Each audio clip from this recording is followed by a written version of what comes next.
How's it going?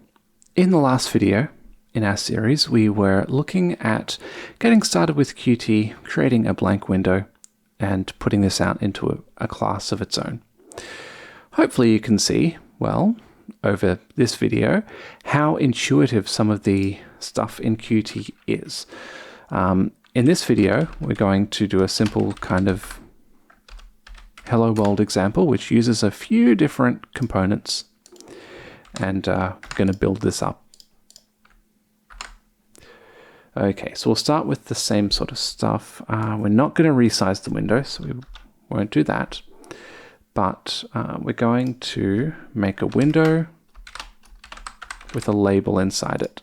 So import the label there. Okay, everything else here is pretty much going to stay the same. We'll just create a label.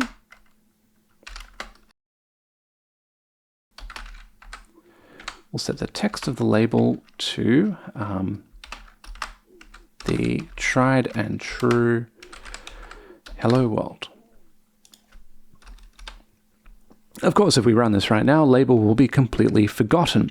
We want to add the label to the window. And at the moment, label is the only thing. Before we were using QWidget, and we were using that as a window. Basically, a window needs a central widget. So we'll set the central widget, and at the moment we only have one, which is our label, because label, you know, is an instance of a widget or a subclass of a widget, specialization. Run this right now, and this probably shouldn't be so big. There we have it. My app, hello world. Okay, that's cool.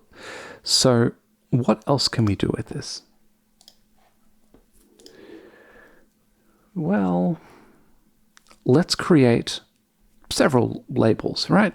We can make one label, we can make many.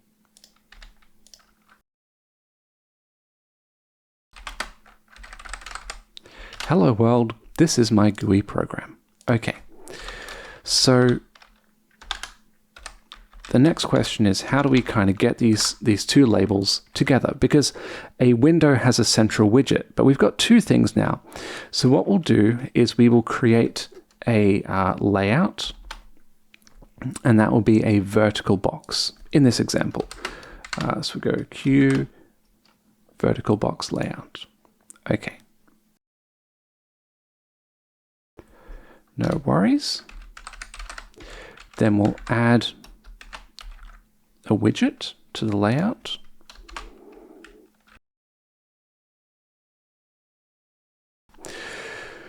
But now, again, we need a central widget, not a layout, but a widget.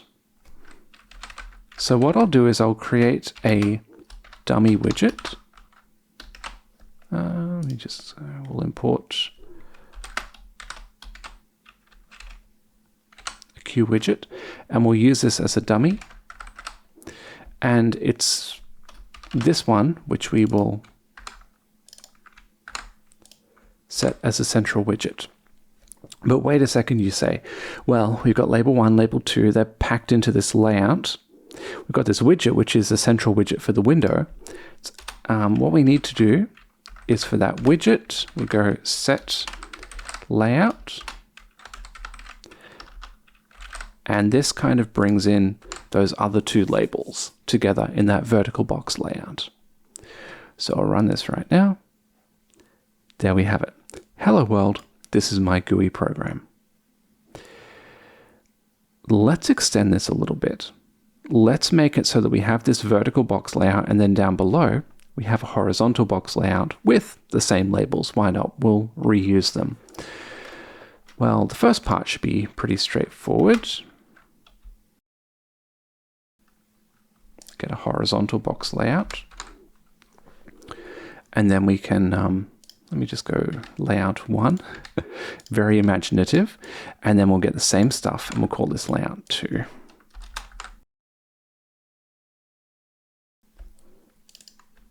And let's just test layout 2 to see that it's working.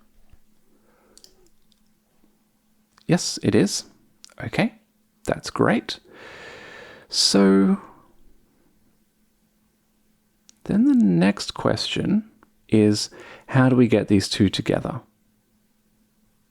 Well, let's see if we can reuse the same thing. We want a vertical box with you know what I mean? We want these things stacked on top of each other. So let's go.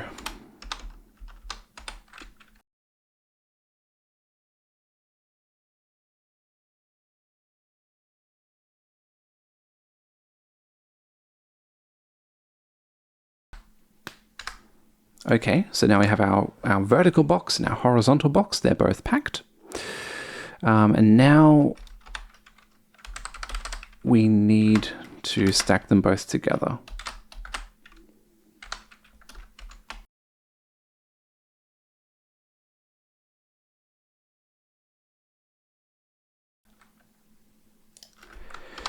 And finally put them together into the dummy widget. So as you can see, things start to get a little nested. We have our dummy widget for our top kind of bundle, a dummy widget for our bottom bundle, and then a dummy widget for everything all together.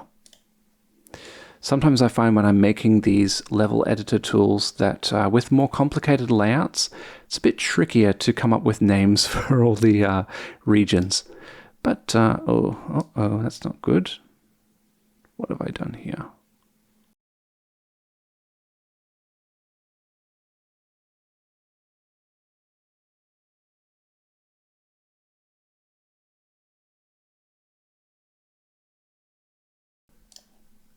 Okay, that works. So it turns out that we can't reuse the same stuff. Darn it. Okay, so we've done the very imaginative solution of just copy pasting, and now that works. Awesome. Okay, so in this video, we had a little look at how we could compose layouts together, horizontal and vertical, to create more involved windows. Hope you had fun, and I'll see you in the next one. Bye.